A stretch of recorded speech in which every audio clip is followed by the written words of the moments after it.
could not be different. Aharon and me lived so happily together, and we were everybody in his own space, in his own profession, totally free. A lot of space. Psychological, philosophical, physical, mental, and we were so devoted. Everybody to his total work. Aharon with his linguistics and me with my music compositions.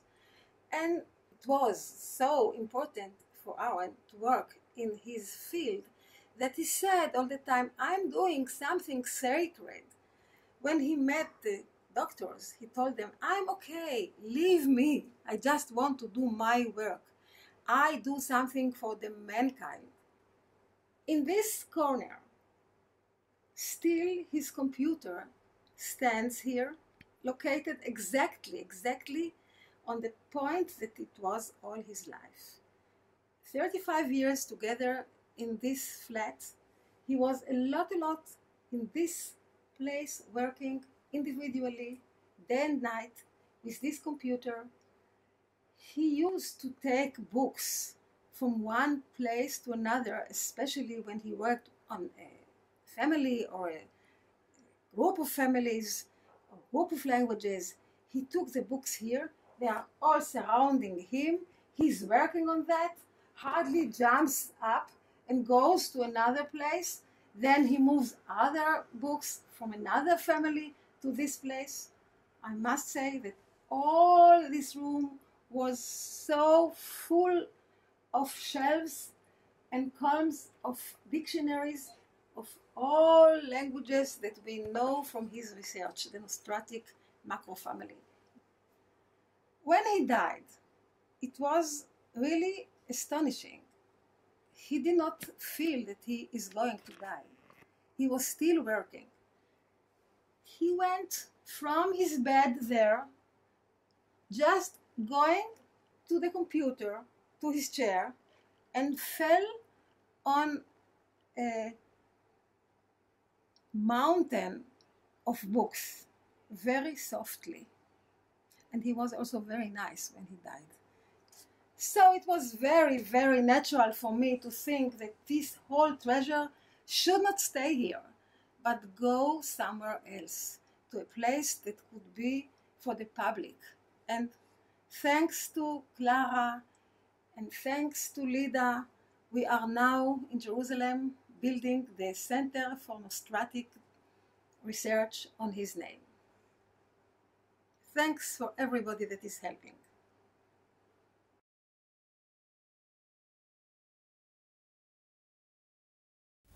Reconstructing a long-lost language involves recreating a complete grammar and syntax, as well as a vocabulary. This mammoth task is taking place in the midst of one of the oddest collections of dictionaries and grammars in the world. Aharon Dolgopolsky is another Russian linguist living in exile in Israel. He starts with words that he believes are more resistant to change over time. Linguists know where to look for ancient words. We know that what is called the kernel vocabulary is usually stable.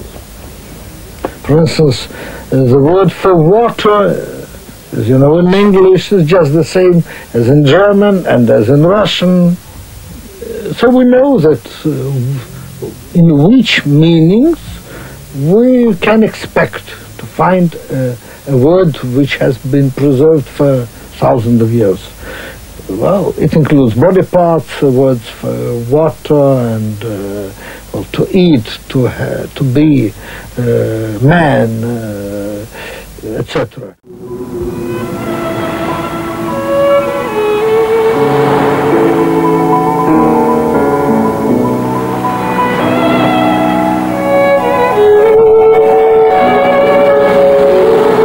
When we walk near the seashore, we may realize that in a certain sense these Nostratic people can use the Latin word mare nostrum, our sea, just as Romans did to the Mediterranean. Probably some people would say mare nostraticum. Not all Nostratic languages even ancient Nostratic languages were near the Mediterranean, but part of them were. Semitic, Berber, and Egyptian are on the border of Mediterranean.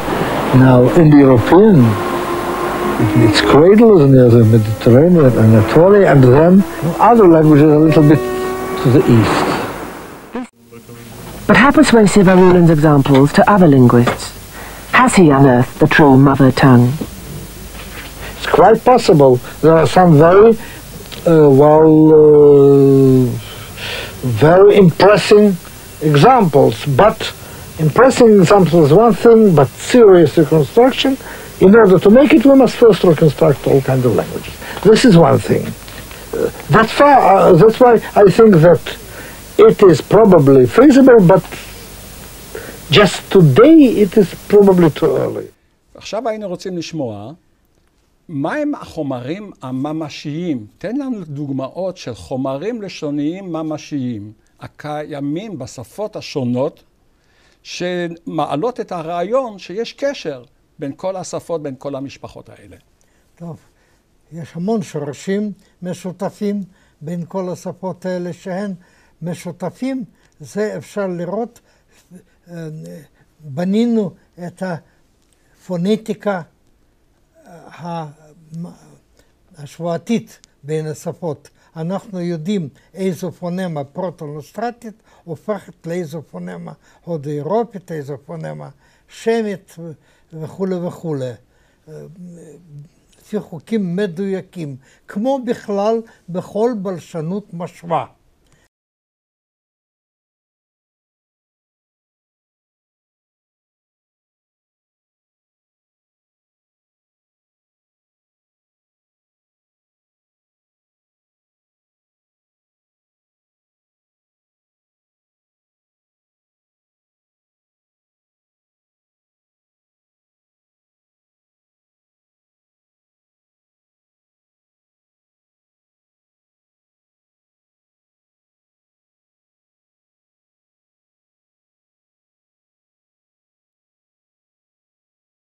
Dear friends, comparative Semito-Hamitic linguistics has suffered a great loss recently.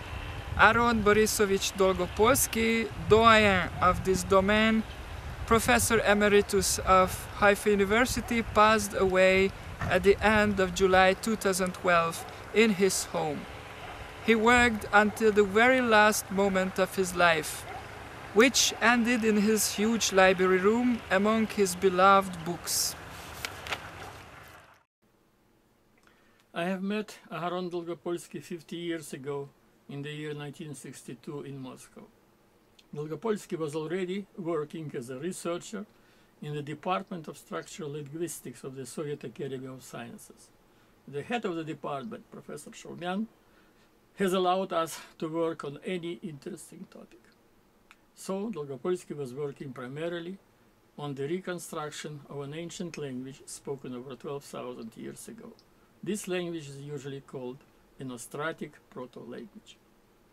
Dolgopolsky immediately started to speak to me about his work, and this was interesting to me because I myself have worked a little in the field of the distant relations of languages. Many years have passed.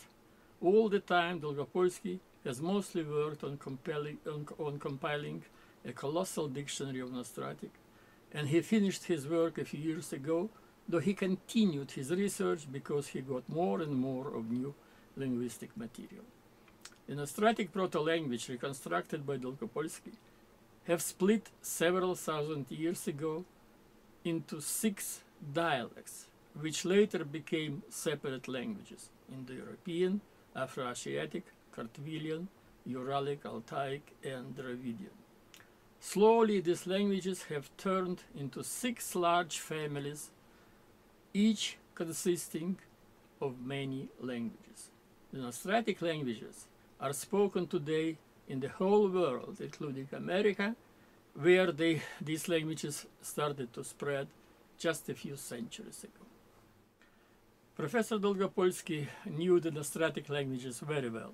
His task was to reveal many sound laws which were governing these languages. and he then reconstructed the Illustratic sound systems. Naturally, in Dolgopolsky's Illustratic dictionary, there are many complex but also very precise tables of phonetic correspondences between languages. But Dolgopolsky's main result consisted in reconstructing of the Illustratic lexics, words, all these in accordance with the rules which govern the evolution of sounds. If one looks through his dictionary, one can easily find ancient words reconstructed by him which designate objects, even tools, used by ancient people thousands of years ago. Some words are unusual. For instance, those which denote the process of slowly crossing a mountain. Actually, this was a normal word for our ancestors because they were constantly moving from place to place looking for food, spreading practically through the whole world. The world of linguists mourns for one of its greatest members, Professor Dr. Aharon Dolgopolsky, an outstanding scholar and wonderful humane personality.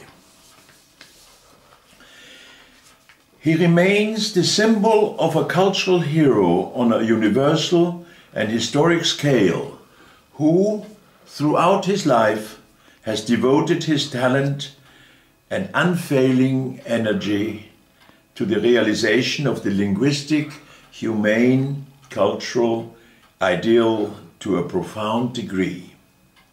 He aspired to describe in a brilliant scientific manner the relationship between languages from the earliest times as evidence of the human race's common history and way of life. This is a particularly daring mission, since he entered into the very essence of the phonological, lexical and grammatical structure and etymology and stocks of different language families, such as Indo-European, Semito-Hamitic, Kartvelian, Uralic, Altaic and Dravidian. Most linguists specialize in a more or less narrow linguistic field, whereas Dolgopolsky's scope of research reaches out for the common linguistic foundation of transgenetic relationship. Dolgopolsky's excellence was that by means of extremely detailed data evidence, he succeeded in proving the relationship between seemingly distant linguistic families. He began to publish on this field of nostratic issues in 1963. At about this time, he also worked on the reconstruction of Proto-Cushitic, the fundamental comparative historical dictionary of Cushitic languages, which appeared in 1973, testified to its author's immense knowledge in this field and his expert treatment of lexical data. Since then, he continued his fruitful research at Haifa University in Israel. Over the past decades, he kept preparing his magnum opus, the Nostratic Dictionary, the first comparative dictionary of the Nostratic languages. The immense quantity of etymologies he has proposed and his exceptional exactitude and masterful way of presenting the lexical data are the outstanding qualities of his great achievement. Aharon Dolgopolsky's capacities were far beyond the normal. He had a sound professional knowledge and an excellent acquaintance with the literature of a very wide range of languages. He was fond of fierce debate, devoid of personal and academic preconceptions, and led by his eagerness to learn objective reality with inexhaustible energy. As R.M. Bulatova wrote in 1989, quote, Aharon proved to be a person capable of great self-sacrifice, a selfless worker, ready to perform any amount of labor in the interest of science. The scientific community will keep and honor the memory of the pioneering research work of an outstanding scholar and an admirably humane personality. Thank you.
Нет, нельзя.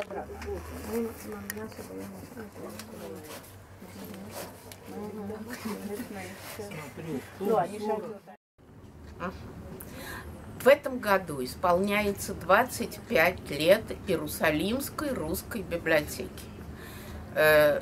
25 лет назад это было 300 моих книг, которые я привезла из Москвы.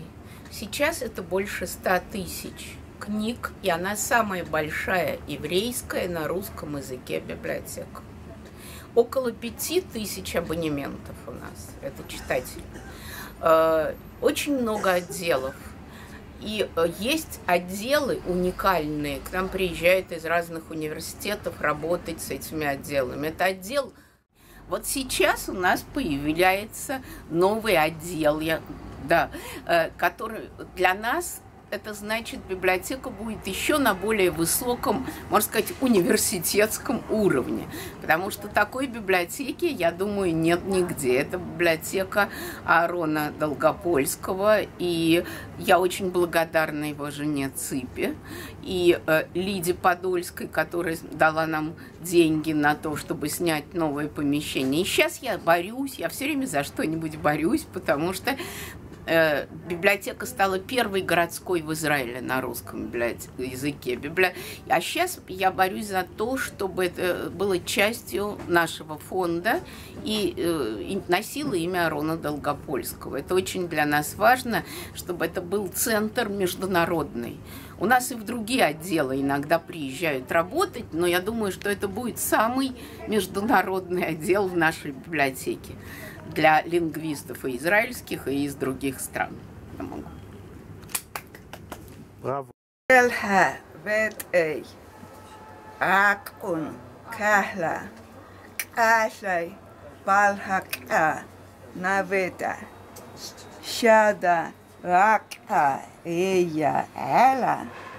Яко пеле туба вете.